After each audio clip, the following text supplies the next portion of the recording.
안녕하세요 여러분, 도쿄뮤직입니다. 어제 장이 크게 반등을 하였습니다. 약 1.76%가 오르면서 S&P 500은 3,960까지 와주었는데요. 많은 분들이 분석하시기를 주가가 이렇게 크게 반등해준 데는 연준이 드디어 QE를 했기 때문이라고 합니다만, 적어도 제가 보고 있는 데이터는 그렇지 않음을 보여주고 있습니다. 우선 가장 먼저 QE에 대해서 이야기를 하기 전에 FOMC 회의가 머지않아 잡혀있고, 그 회의에 앞서서 이렇게 implied volatility가 굉장히 높게 잡혔다는 것을 볼 수 있습니다. 즉 시장은 연준이 금리를 25bps 올릴지 아니면 지금의 상황을 감안하여 금리를 동결할지 불확실하기 때문에 이렇게 implied volatility가 높게 잡혀있는 것이고, FOMC 회의에 있어서 결과가 나오기 전까지는 계속 주가의 하방 압력의 역할을 할 것임을 의미합니다. 우선 FOMC가 있기에 앞서서 어제 ECB 회의가 있었고, 유럽의 경우는 무려 50bps를 올렸습니다. 이것은 ECB 회의 때의 요약본인데요. 멤버십 분들께 요약해드린 내용으로 중요한 내용들을 위주로 바로 공유를 드리고 있습니다. 그 중에서 몇 개를 본다면은 최근 유럽에서의 은행 사태로 불확실성이 높아졌고, 이로 인해 데이터에 의존하여 판단을 내리겠다는 부분이 있었고요. 새로운 ECB의 금리 프로젝션은 3월 초에 완성된 결과로 은행 사태가 불거지기 전에 결정되었다고 합니다.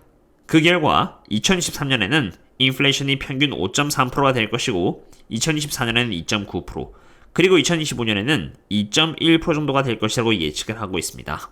이 부분이 중요한데, 2월 달에는 꾸준히 콜 인플레이션이 오르고 있다고 했고요.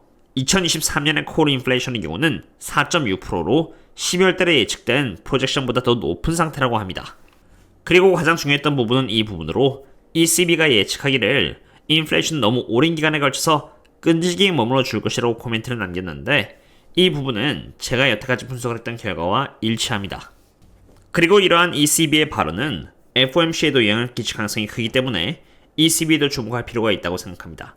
왜냐면 크레딧 스위스와 같이 정말 큼지막한 사건은 유럽에서 터졌고, 물론 유럽에서의 인플레이션이 더 심하다고는 하지만 은행 문제는 ECB가 금리를 올리는데 방해가 되지 않았기 때문입니다.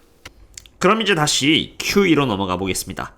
많은 분들이 QE를 논하기 시작한 이유는 바로 여기 Federal Reserve Bank의 에셋이 상승하기 시작했다는 것입니다. 코로나가 터지고 QE를 함으로써 자산이 굉장히 많아졌다가 인플레이션과 함께 QT를 했고요. 최근 뱅크런 사태와 함께 자산이 급반등하면서 돈을 푼 것 같은 현상이 일어난 것입니다.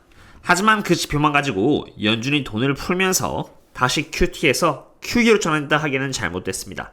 이것은 US Factors Supplying Reserve Fund Discount Window Borrowing입니다. 여기 이 부분을 보시면은 3월 15일 기준으로 엄청난 돈의 양이 치솟았다는 것을 볼 수 있습니다. 강조해서 말씀드리지만 이것은 대출입니다. 연준이 채권을 사들임으로써 돈을 푸는 QE가 아니라, 이것은 연준이 펀더멘털이 약한 은행을 대상으로 담보를 받고 그 대가로 돈을 대출해주는 부분입니다. 즉 쉽게 말해서 대출해준 이 돈이 언제 다시 연준의 품으로 돌아올지는 모르겠지만 QE의 개념으로 시장에 머무르는 돈이 아니라 결국 은행이 맡긴 담보를 연준으로부터 찾기 위해서 돈을 되갚을 것이라는 의미입니다. 결정적으로 돈의 양 자체가 늘어난 것이 아니라 연준이 돈을 대출해주는 것이므로 그냥 돈이 A에서 B로 움직이는 개념인 것입니다. 제가 여러분들께 영상으로 공유드리고 있는 데이터는 절대 공짜가 아닙니다. 투자하는 데 기준이 될 수 있도록 정확한 데이터를 제 시간에 제공하고자 비싼 돈을 주고 공유드리고 있는 데이터들인데요. 이처럼 매일 장이 끝나고 어떤 요인에 따라서 하락했는지 옵션 현황이라던가 연준의 밸런스 상태, 혹은 CPI에 대한 예측치 등 많은 매크로 관련 데이터를 제공할 뿐만이 아니라 이렇게 제 매매 내역 혹은 월간 내에서 공유되고 있는 트레이딩 전략의 이메일이나 테슬라가 저렴해졌을 때는 이렇게 저렴해졌다고 인폼을 드립니다. 다른 기업들도 마찬가지겠죠. 매일 영상을 만드는 건 정말 힘들지만 텔레그램에서 제 분석을 나누는 것은 정말 편리하기 때문에 저 또한 시간이 없는지라 편한 쪽으로 기울게 됩니다. 어쨌든 이처럼 저희들과 함께 안전하게 창출하고 싶으시다면 언제든지 이 링크를 통해서 조인하신 뒤 커뮤니티에 남겨져 있는 멤버십 전용글을 통해서 접속해 주시면 되겠습니다. 다시 돌아봐서 대출의 규모는 약 142빌리언 달러인데, Other Credit Extension 부분에 여기 7번 조항을 보시면요. 여기 7번 조항을 보시면은 잘 보이는지 모르겠지만 142빌리언 달러의 부분은 바로 대출이며 은행으로부터 담보를 잡고 빌려주는 대출금이라고 적혀 있습니다. QE가 아닌 것이죠. 그럼 이제 또 다른 데이터를 볼까요? 많은 분들이 데이터를 무시합니다만 저는 이러한 이유에서 데이터를 정말 중요시합니다. 하얀색이 바로 연준의 자산을 의미하는 부분이고 노란색이 대출을 제외한 연준의 자산을 가리키는데요. 대출금 빼면은 연준의 자산이 이렇게 오르긴 했습니다만 꾸준히 자산에 있어서 변동성을 보이는 범위 내에 있습니다. 즉 연준이 QE를 했을 정도의 이 정도의 드라마틱한 움직임은 대출을 빼면은 보여주지 않고 있는 것입니다. 연준은 채권을 구매하면서 시장에 돈을 찍어낸 게 아니라 단순히 은행으로부터 담보를 받아 대출을 해준 것이고 대출을 해준 부분 때문에 연준의 자산이 올라가면서 마치 QE를 한 것 같은 움직임을 보이게 된 것입니다. 대출을 뺀다면 일반적인 변동성 범주에 있는 것입니다. 원래 연준의 자산은 변동성을 꾸준히 보여주면서 QT를 하기 때문에 아래로 방향을 잡는 것이고요. 그럼 이런 뷰도 있을 수 있겠죠. 결국 어려운 은행들에게 돈을 빌려준다는 것은 그 특정 기간 동안만큼은 유동성이 상승하는 것은 아니냐라고 말이죠. 물론 그 말에도 일리는 있습니다. 절대적인 개념으로 본다면 유동성은 상승하는 것이죠. 이 자료 또한 제가 저희 멤버십 분들께 공유드린 자료인데 그 중에서 제가 설명이 필요되는 부분만을 공유드리자면은 아까 말씀드린 것처럼 약 여기 142빌리언 달러 정도의 돈이 실제로 Fed 디스카운트 윈도우 통해서 대출이 됐다는 것을 2023년 3월 15일 날 이렇게 확인을 할 수 있었고요. 이러한 일들이 벌어진 때는 과거 여기 코로나 때와 리먼 사태인 Great Financial Crisis 때였습니다. 참고로 이 자료 또한 전부 유료 자료이고 아낌없이 멤버십 분들께 무료로 공유드리고 있습니다. 다시 돌아와서 리먼 사태는 은행들이 대출을 받은 뒤에 그 돈을 거의 3년이란 기간에 걸쳐서 리턴을 하였고요. 코로나의 경우는 굉장히 순식간에 대출금을 은행이 다 갚았다는 것입니다.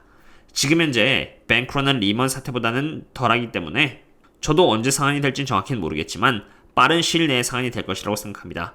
그리고 이것은 다시 말씀드리지만 연준이 돈을 찍어내는 것이 아니라 그냥 돈을 빌려준 개념이기 때문에 돈의 양이 늘어난 것은 아니겠습니다. 그리고 돈이 늘어나고 있다고 쳐도 실질적으로 빠져나가고 있는 돈이 더 큽니다. 여기 보시면은 2023년 1분기 기준으로 inflow to the cash라는 것을 볼 수 있는데 이것은 돈이 시장으로 들어간다가 아니라 머니 마켓 펀드로 돈이 들어가고 있다는 것을 의미합니다. 즉 주식에서 돈이 빠져나가 머니 마켓 펀드로 나가고 있다는 것을 의미하는데 그 규모만 해도 2023년 1분기 400빌리언 달러로 연준이 대출금의 개념으로서 빌려준 142빌리언 달러를 훌쩍 뛰어넘은 금액입니다. 굉장히 많은 양의 돈이 빠져나가고 있는 것이죠. 많은 분들이 QE를 하는 것은 아니라고 문의를 해주셔서 제가 깊게 알아보았습니다. 그리고 주변에서 연준이 QE를 한다고 외친 이유는 그냥 단순히 연준의 자산이 올라가서 그렇게 분석을 했을 것입니다. 하지만 그 내막을 조금 더 깊게 살펴보면 QE를 한 것은 아니며 그저 대출금으로 아주 잠깐 시장에 있다가 돌아와줄 돈입니다. 은행은 자신의 담보가 잡혀있기 때문에 최대한 빨리 돈을 상환하려고 할 것이고요. 돈의 양 자체가 늘어난 것이 아니라 돈이 단순히 이동을 한 것뿐입니다. 게다가 넷 개념으로 보면은 머니 마켓 펀드에 빠져나가고 있는 돈이 훨씬 더 많기 때문에 유동성이 늘어나고 있다고 보기도 힘듭니다. 그리고 지금까지 연준 이사들의 인터뷰를 봐도 유동성이 늘어날 것이라고는 전혀 기대가 되지 않습니다.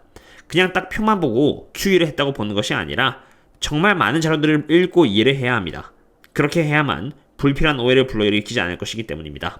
오늘의 분석은 여기까지로 했고요. 그럼 다음에 또 다른 분석과 함께 찾도록 하겠습니다. 그럼 다음에 또 만나요. See you later.